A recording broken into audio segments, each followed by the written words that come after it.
Hey guys, and welcome to this video. I have finished the character right here. If you don't want to see character creation, I will put a link to episode 1 in the description. Here's the character, pretty much.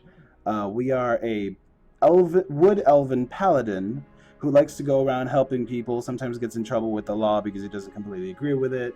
We have all the things chosen here, our class and what kind of paladin we are and everything, our powers, our attributes, all of it. It's right here. You don't have to look at any other menu. So yeah, this is it. Tell me what you think, and if you don't want to see a bunch of character creation and stuff, you can just skip this video. Now on to the video. Hello guys, MultiGK here, and welcome to Pillars of Eternity. This is a brand new game we're going to be playing on the channel, and I am very excited because I have never played this game. So it's finally going to be something brand new. All the other games have either played or beaten or something. So yeah, we're just gonna jump right in here. I really don't know if there's any settings I should check up on. Maybe the audio real quick. Just so we're not overpowered by it. Yes. And new game. Game settings, minimal micromanagement, easily forgives mistakes in combat. Not completely new. I've played a couple of RPGs. Forgives a few mistakes. Hard difficulty suited for Infinity Engine veterans. And Path of the Damned, and receives a bonus to most stats encounters have more enemies. Okay, I think I'll try normal. If it's too easy, I'll put it to hard. And if we beat the game, we can try Path of the Damned, basically on the kill me. Expert mode disables a number of the things. For the first playthrough, I might want the helper features. Okay, so we're not in expert mode. Trial of Iron mode. Only one save file is kept for the entire playthrough. If the player is killed, the file is deleted and you must start again. This option can't be changed in-game. I don't know. I think I'm going to not do that for now. First playthrough, let's just try and beat the story and see if it's fun. And if not, and then we can try Trial of Iron. Accept. There we go.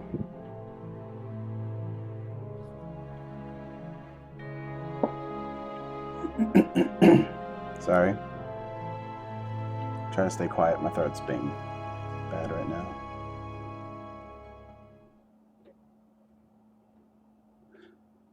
Might affects all damage and healing done by the character and their fortitude defense. It may also be used in conversations and scripted interactions for tests of strength and power. Whew! Okay, I'm going to replay that because apparently my game was about to crash. 5 wagons grope blindly for the path on a starless night, their master glancing ever upward to the skies for assurance that he is on the right course. A dim lantern his only protection against the encroaching darkness. But the skies bring no comfort, shining no light, betraying no hint of what they know. The caravan carries travelers bound for the frontier hamlet of Gilded Vale, you among them, where a local lord has offered land and wealth to settlers from abroad looking for a fresh start. You have taken suddenly ill, sweating and shivering, and one of the other travelers signals for the caravan master to stop on your behalf. He pulls up just in time to avoid plowing into the trunk of a fallen tree that bars the way ahead. You will go no further tonight. That's nice. I heard this game has nice voice acting. I like it. Done.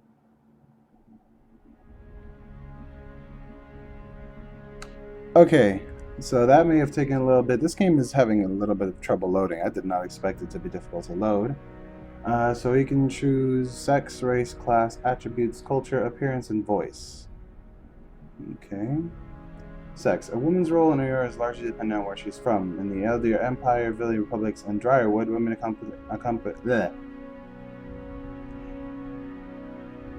A woman's role in Ioria is largely dependent on where she is from. In the Aether Empire, Villian Republics, and Direwood, women occupy many domestic, educational, and organizational roles.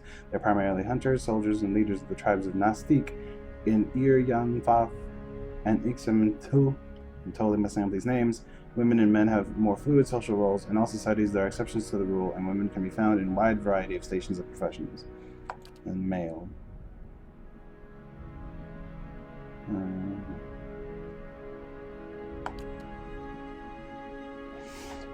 I think, I already have, I'll go male for the first playthrough. Next. Race. There's humans, commonly called folk, are the most common race in Dryerwood, the Adir Empire, Old Valia, and Valian republics. I cannot say that. Though not as large as the towering Auma, humans are known for their strength and willpower. Then we have Auma. Damn. The mighty Auma are the largest of the Kith races and are commonly found in or near oceans. Though not truly aquatic, they have an affinity for water, and many of their civilizations, such as the Rauati, or Rauitai, are based on naval dominance. They are known for their unparalleled strength. So we got strength and resolve, strength, and we got the dwarves, -1 dexterity, 2 might. So they're interesting. By virtue of land covered and number of colonies settled, dwarves are the most well-traveled race in the world. They are commonly found in the Dryerwood and the Valen republics, and almost any colonized land. Dwarves are known for their great strength and tenacity. I like them. Their stats are interesting. Then we have elf. Elves are the dominant race in Galfath and the White, that Wrens, and are extremely common in the Dryerwood and Adir. Elves are known for their speed and intelligence, as well as a commonly isolationist nature. So they're very much the elves that want to be left alone, do their own thing. Dexterity and perception might be useful. We got the Orlan. Orlans are the smallest of the Kith races, though many cultures don't consider them to be civilized at all. Also notable for their large ears, two-toned skin, and hirsute bodies, Orlans are commonly found in Irgarfath. Oh, there's like definitions for stuff. I thought that was just highlighted to show me stuff. Oh, there's so much reading to do. I'll try to do that off camera or something. They are known for their mental intensity and quickness. So resolve, so like humans a little bit, -1 to might, and perception is +2. Okay. They're like animalistic. Wow, that's a little laggy. I might have to look at the graphics options after I finish making the character. But they look like animalistic halflings or something. And then godlike. That is a very nice name. Oh, dang, what? What kind of hair is that? The godlike are the children of the Kith, civilized races, who have been blessed with physical aspects associated with the gods, though some do not consider it a blessing. These aspects may take many forms and often come with mystical powers. Aberrant head shapes are typical. The godlike are unable to wear protective headgear, as it is nearly impossible to find anything that fits. Because of their unusual nature and their inability to reproduce, godlike are often viewed with fear and wonder. If they're unable to reproduce, are they their own race? I wonder. That is interesting, but what is wrong with his head? Dexterity and intellect. Is that the same as the elf? Oh, dexterity and perception.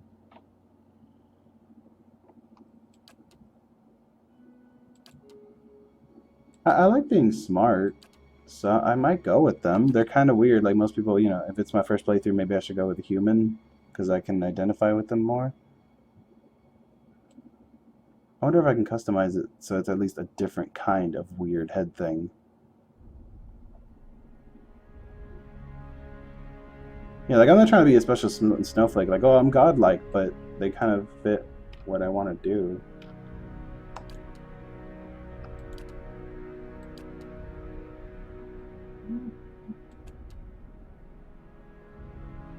Nah, I think I'll go elf.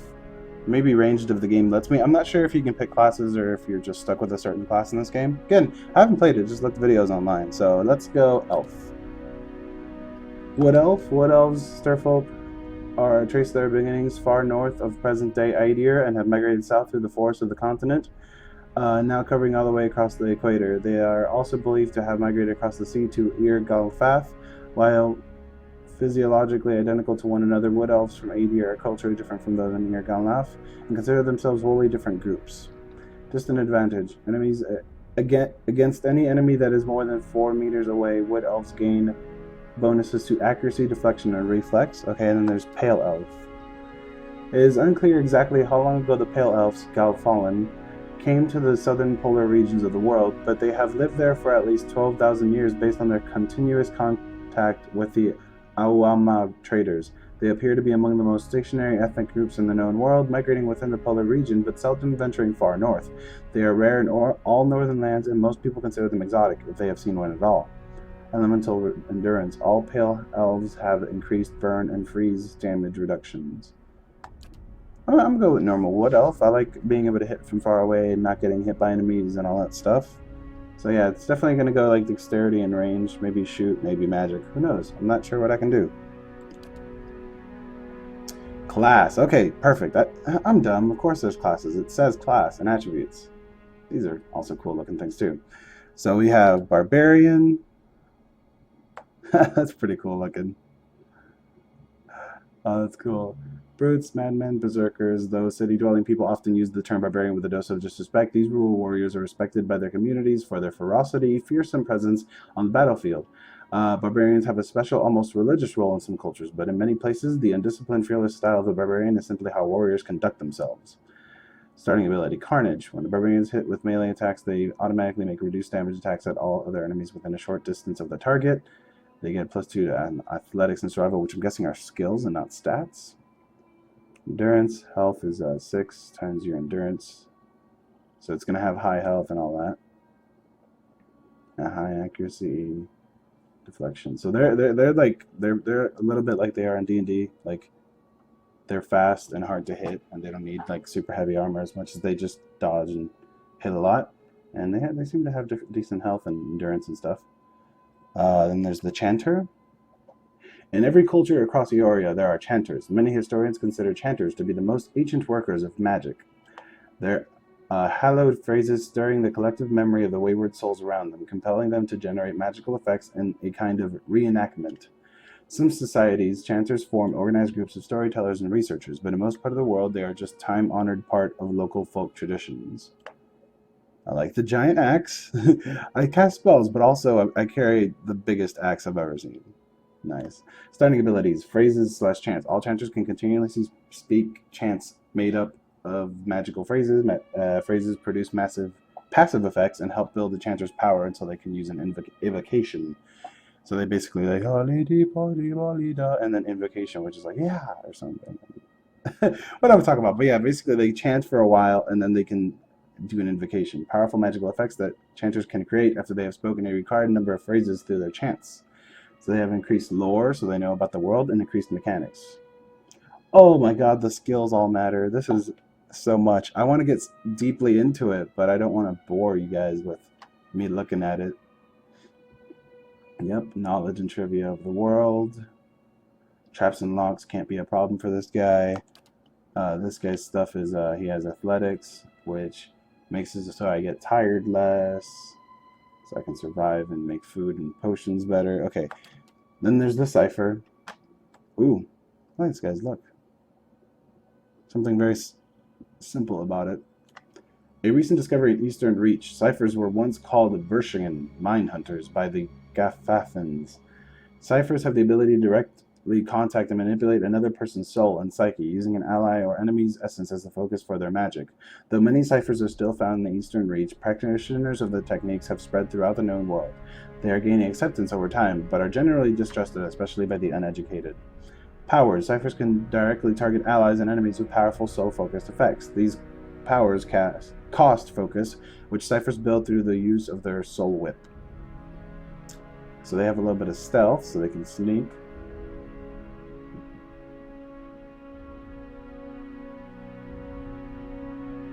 Interesting. Lore and mechanics. So low health, average accuracy, high deflection. And then this one was what? Low endurance, low health, average accuracy, high deflection. Okay, next, Druid. Animists at heart. Druids tap into the spiritual power that flows through the simple living things of Eora. Plants, animals, and sometimes even living stone. While not necessarily religious, Druids do have a reverence for the natural world and a keen interest in understanding its mysteries. In most cultures, Druids are understood as a sort of primal magician, but among Gafathans, Naskitiaki, and many rural cultures, they may have high positions of influence and authority. Spirit shift. All druids have mastered one animalistic form. These forms give the druid strong melee abilities and grant an additional power while the druid is shifted. Spells. Druids have access to a variety of offensive and some support-oriented spells. Every 2 levels, druids automatically gain access to an additional set of spells. Initially, their spells can be cast a limited number of times per rest. As druids gain power, their weaker spells eventually shift to per-encounter use. They have lore and survival. They have low endurance, low health, very low accuracy, but high deflection. Interesting. I like the idea of using spells, and I assume having high intellect can help that, which I think elves had, or was that only the godlike? Probably only the godlike. Fighter. That's cool. I like chainmail. Chainmail's cool. Fighters form the front line of disciplined armies across the Eastern Reach. Though they are most commonly found in cultures with an organized martial structure, fighters can also be encountered as wandering mercenaries, bodyguards, and other types of sellswords. The common element that unifies fighters is their heavy focus on endurance and melee defense. Constant recovery, or continually regenerate endurance at a modest rate during combat. Interesting. High health, average endurance. Very high accuracy and very high deflection. That sounds like what I want in a way. I mean, fighters are usually the all-purpose, can just kick ass on their own kind of people, so like they probably are very good for a first playthrough. At least they are in most games.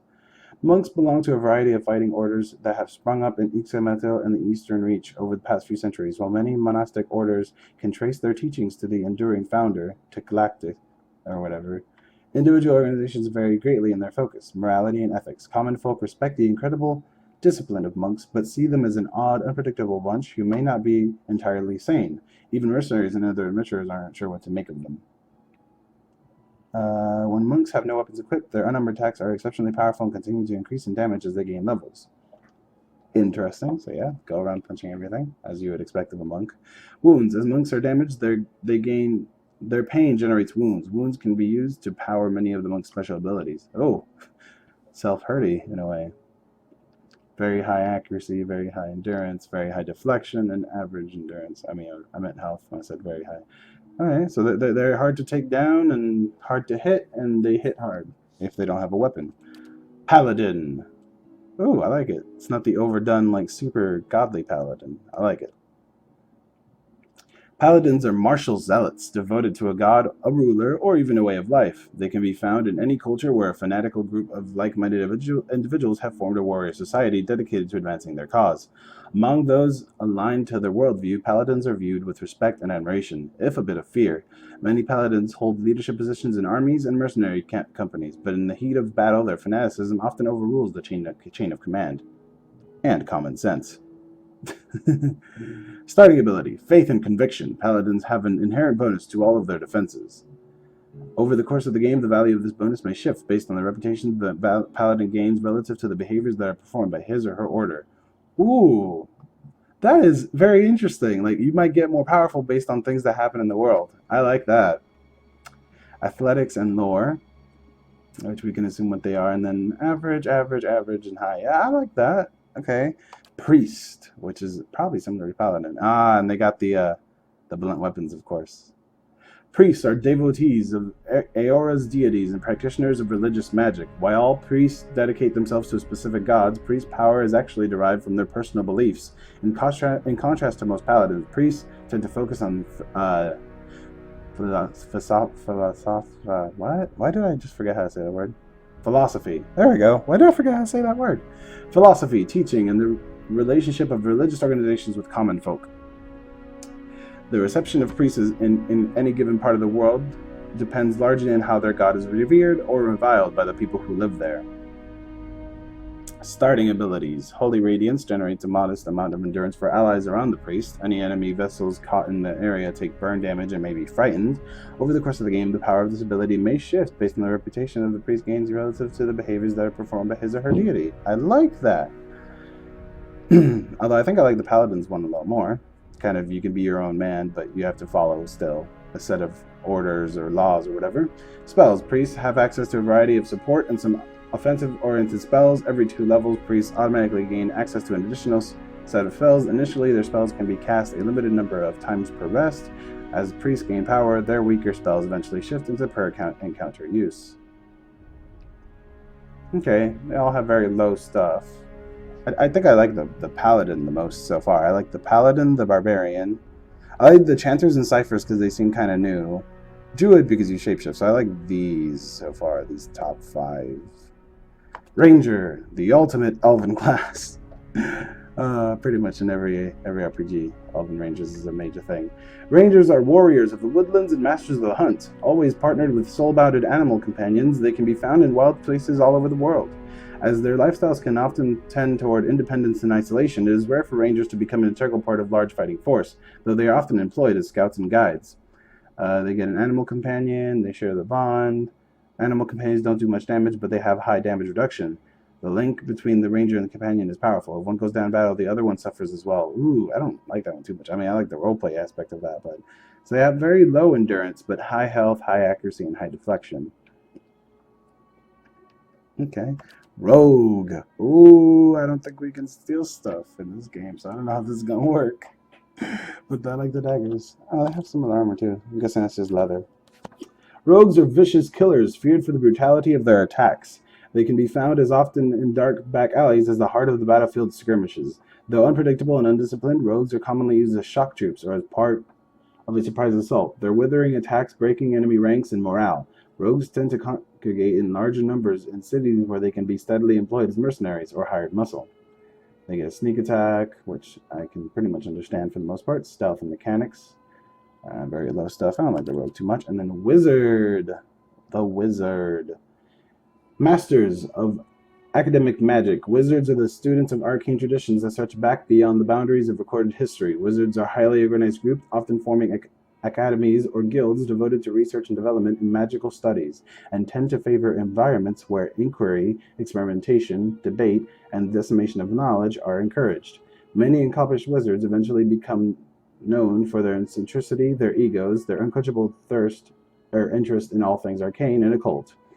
Starting abilities: Arcane Assault, mid-range attack that hits a small area for raw damage and can leave targets dazed. Spells: they have access to a wide variety of expensive and personal defense spells. Unlike priests and druids, wizards learn individual spells that they store in and cast directly from their grimoires. Grimoires can only hold 4 spells of each spell level, which motivates wizards to keep multiple grimoires for different needs. Every 2 levels, wizards gain an access to an additional set of spells. However, they can automatically learn 1 spell of any level they can access each time they advance. Learn spells they find or buy. Initially, their spells can be cast a limited number of times per rest, but they eventually gain per counter use. So I'm thinking we got the paladin. I really liked the paladin, and he has really good stats, I feel.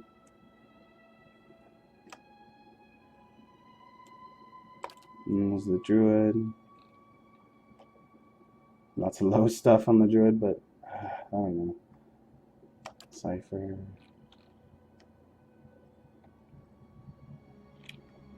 Chanter. I don't know. I want to be like an intelligent paladin, I guess. So yeah, let's go for the paladin. Next. Paladin Order. Oh, it gets more complicated. Okay, so the Bleak Walkers are soldiers dedicated to conducting warfare mercilessly with extreme brutality in order to bring a swift end to conflicts. Because they are renowned for their terrible and unyielding nature, most nobles will only call on them as a last resort. The Bleak Walkers' behavior reinforces cruelty because the quickest resolution to a battle is one in which the Bleak Walkers' arrival is announced, and a surrender immediately follows. To ensure that people understand that no mercy will be given by Bleak Walkers, they never give quarter under any circumstances. Damn!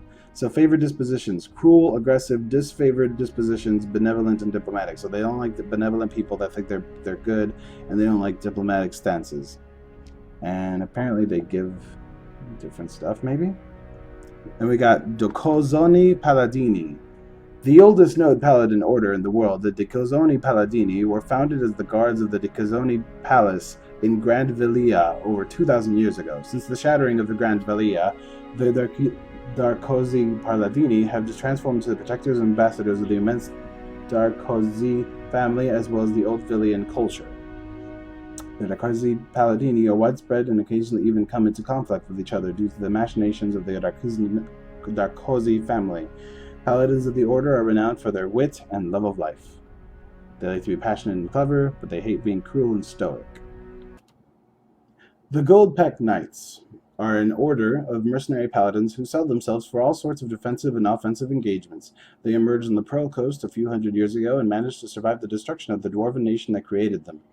Gold-Pack Knights are not especially brutal and are willing to shift direction based on the desires of their employers. As their name suggests, the Gold-Pack Knights believe payment forms a binding contract. They are known for being non-judgmental, professional, and impressively mirthless. So they like people who are stoic and rational, but they hate passion and super aggressiveness. I could roleplay that. Kind Wayfarers. The most widespread paladin order, the Kind Wayfarers are guides and protectors for travelers. Often, people of limited means traveling in dangerous areas. Kind Wayfarers lack the noble prestige of the other paladin orders, but are widely respected by commoners for their generosity and compassion. Kind Wayfarers lack a centralized structure, and many members operate independently in remote areas. Though the order is known for not being wealthy, in recent years they've improved their finances via cartography and working with groups like the Hand Occult to develop travel guides for little-known parts of Eoria. They like to be benevolent and passionate, and they hate being deceptive and cruel. Okay. Shield Bearers of Saint Elga. During a peace negotiation, an archer from the kingdom of Eodir shot the noblewoman emissary of Kulkin, Elga, Elga? I don't know. Oh god. In the arm, provoking battle. Elga nevertheless made a second attempt at negotiation, accompanied by 3 elven knights, whose only arms were shields they held in front of Aelga to protect her. Aelga succeeded, helping form the Aedir Empire. The knights who protected her founded the Shield Bearers of Saint Aelga, who continue to act as guardians and diplomats in Aedir and beyond. They are well known for their honesty and skill in negotiations. They like to be honest and diplomatic, and they hate being cruel and aggressive. These 2 are my favorites, and I feel like an elf would most likely be a kind of wayfarer. So let's do that. Paladin abilities cover 3 major categories: close, passive, and module support abilities, single target support abilities, and a small number of targeted offensive abilities. Dang, so I can get Lay on Hands. Fueled solely by belief, the paladin is able to heal with the touch of his or her hands, recovering a substantial amount of endurance for the paladin or an ally within range. So, a small heal. I like it. Or the Flames of Devotion. Calls upon the paladin's inner fire, causing their equipped weapons to burst into flame, adding burn damage to their next attacks. I like it. We're going with Flames of Devotion. Attributes define a character's basic mental and physical strengths and weaknesses. They modify many gameplay statistics and are often used to unlock options in conversations. Character creation allows you to choose which attributes your character will emphasize, but spells and items can further modify your attributes during gameplay. Alright, so that sounds pretty good. Let's see what we can do about it. So, Resolve is apparently highly recommended. So, and then the stars. Okay, I like that intellect is indeed recommended for a paladin, but apparently the resolve is very important. Let's read all the stats. So, might represents a character's physical and spiritual strength, but brute force as well as their ability to channel powerful magic. During interactions, it can be useful for intimidating displays, acts of brute force. In combat, it attributes to both damage and healing, as well as the fortitude defense. Interesting. Okay, and they give you bonus damage and healing. Interesting. Then you have Constitution. Constitution is a combination of the character's overall health and stamina, although it is not used much in interactions. It is sometimes checked to withstand pain or endure a physically taxing ordeal. In combat, it affects maximum endurance and health, and contributes to the fortitude defense as well. Alright. Then you have Dexterity, which sadly isn't one that they like to use. Dexterity is an abstraction of the character's hand-eye coordination, balance, and overall grace. In interactions, it can be used for sleight of hand and fast reactions. In combat, it affects this character's action speed with all the attacks, spells, and everything. Okay, so can I put it back down? Oh, yeah, I can. I can get my points for being whatever. Perception. Gives you a chance to interrupt and stuff. Okay, I'm going to put both of those to perceptions. I'm just a perceptive elf. Intellect represents characters' logic and reasoning capabilities, and interactions can be used for deduction, sudden realizations, problem solving. In combat, it contributes to the world defense and influences duration and areas of effect for. Yeah, I like that. And resolve. Resolve reflects a character's internal drive, determination, fearlessness, and emotional intensity they can project to others. It can be useful for mental intimidation, leadership, and convincing performances. In combat, it helps characters maintain concentration and contributes to the will and deflection bonuses. So yeah, we'll add a bunch to that. And then we'll add a little bit to the other ones that are necessary. And then probably put the rest here. Yeah, that looks like a good character sheet right there. 17 resolve, 14, and a bunch of 12s and some 10. Yeah, I like that. Next. Culture. Adir. The Adir Empire is currently the largest and most powerful force in this part of the world. It is centered around the equator and has a tropical climate. Though the empire has colonies in numerous areas of the world, Greater Adir is at its heart and houses the majority of its humans and elven nations. Okay, so it's a large empire with many different nations inside of it, and gives you +1 resolve, which is a good paladin thing if we want to, you know, go for the one that just makes us better. Deadfire Archipelago, consisting of the nation of Nasitak and dozens of Auma settlements and hundreds of lawless pirate-infested islands that stretch along the southern sea. Deadfire is home to boreal dwarves, Auamana, and a mixed variety of other races. Deadfire Archipelago is the last stop for anyone headed east. A multitude of monstrous sea creatures infest the ocean beyond, making travel virtually impossible. Ixamatil Plains. Located to the northeast of Irgonfath, the Ixmatil Plains are a large expanse of fertile swamps that are extensively farmed by human and Orlan residents. The Ixmatil culture is one of the oldest in the world, although one of the least imperialistic, having spread out little by little over the past several thousand years. Gives you resolve as well. Old Vailaya. Once the crown jewel of the southern seas, Old Vilaya is now the crumbled remnants of an empire of warring merchant nations. Counting many humans and dwarves among their ranks, the Old Vilian countries are still forces to be reckoned with and are proud of their rich cultural heritage. Rawatai. Dominated by the Aumon nation of Rawatai, the Gulf itself is host to a number of nations, most of them Aumon, Arlan, and Dwarven. Though these countries are relatively young, and they are some of the most advanced colonial settlements in the East, the Gulf is a land of riches and resources for those who can take them, though the entire coast is often pummeled by violent storms. The Living Lands. The Living Lands is the mountainous region of a large northern island renowned for its diversity of plant and animal life. Its weather is unpredictable and its ecosystems vary dramatically from valley to valley. The Living Lands are home to an assortment of races and a variety of colonial and independent settlements. And the White That Wins. Oh, and there's apparently change what I start with? Oh, that's interesting. I didn't notice that for a second there. The White That Wins. Large, cracked southern expanse of polar ice, the White That Wends is home to pale elves and small colonies of daring explorers and outcasts and adventurers. While virtually no plant life grows in the White, it is home to many hardy species of dangerous animals that forage the sea or prey upon each other to survive.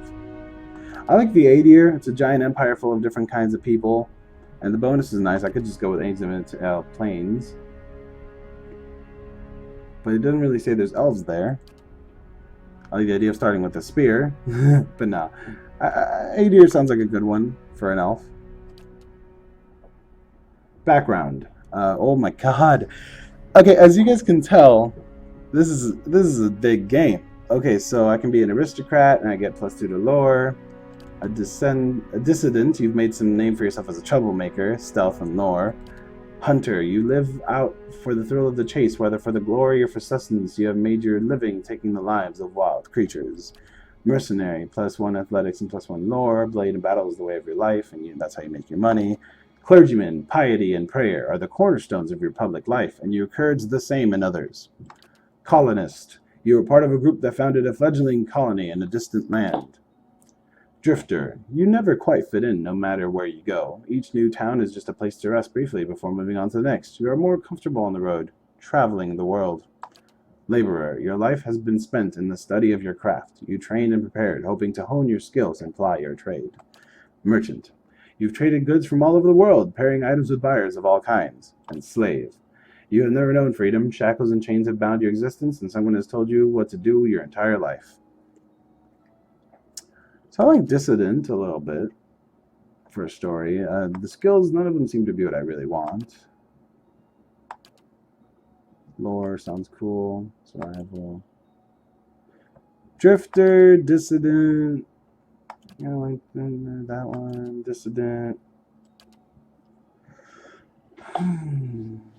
Yeah, I don't think I'm extravagant. I'm more of like I'm more of a poor guy who's never really had much to myself. I'm gonna say drifter.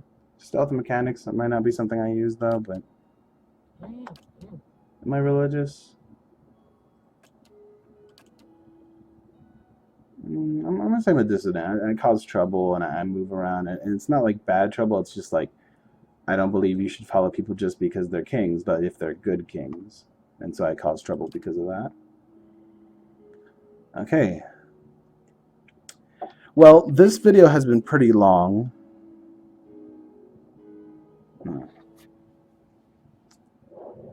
Okay, sorry for that pause there. I'm gonna finish all this at the top.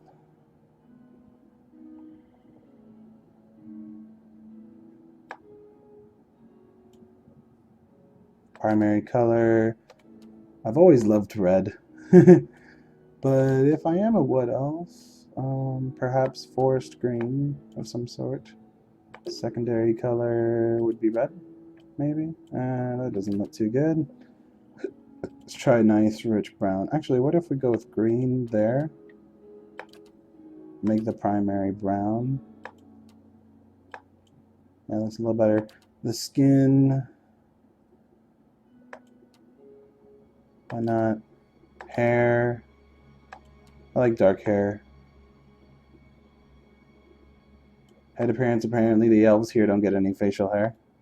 The head, you have 3 different heads apparently. So 1, 2, 3. I think I like that one the most. Hair, there's a lot of hairstyles.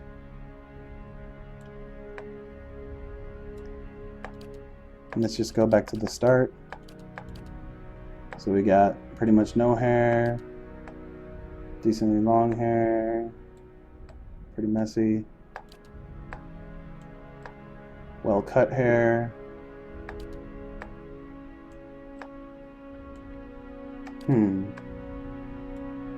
I like this one. Number 5 reminds me a little bit of my haircut, but a lot cooler than my haircut. That one's interesting as well, but not one of my faves.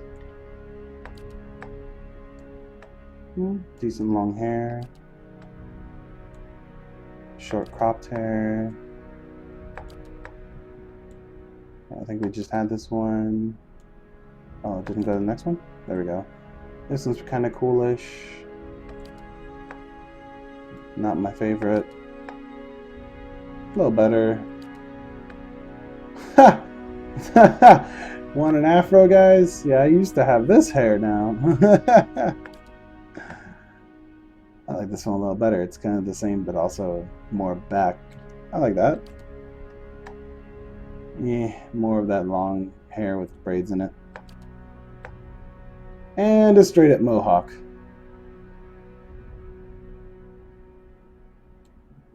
I would just go for the mohawk, but I know I'm the kind of person to go, I mean, I just did that of silliness. I didn't want it. So let's go with this. I like this. Most of it shaved and then the top kind of combed back. I like it. Let's go to the beginning of these. Yeah, so this would be our portrait. We're not a human, not a godlike, not that, not that, not that. Okay, we are an elf, but not that elf. Yeah, we're going with this one. This one. Yeah, this one. It's so seductive. What the fuck? I'll just go with that one. I like that one. Looks close enough. Sadly, there's not really a good one for our haircut or anything. Voice. Now I am the leader of the group. Easy does it. I'm here. I'm flattered. Stand together! Easy does it. Huh? Follow me. Let's go! Quickly and quietly. I've got this. Let's go! I'll go on ahead. Yeah? I'll lead the way. The better part of valor. Leading the way. Attack! Easy now. I'm here. Leading the way. I like that one. Do we want to be a female? They won't see me coming. I've got this. I'll go. Let's see, noble. Attack! Not a sound. Yes? I'm flattered. Ah! I'm flattered. Stand together! I'll go with benevolent. Enter name. Ah, why can't they just have a name generator? You know what? We're playing for the YouTube channel. Let's just call him MultiGK. No, it's kind of lame. Nah. I don't want my name starting with A. So what's a good name? Leander, I guess. I don't know. I don't know what they're named like in this universe. So yeah. Except. So yeah, that's our character, and I think I'm gonna make this the end of episode 0, just like I did with Skyrim. So I hope you guys enjoyed this little character creation. I'm actually just gonna keep playing and have the next episode coming up a little bit after this, but I'll see you in the next episode. Bye bye.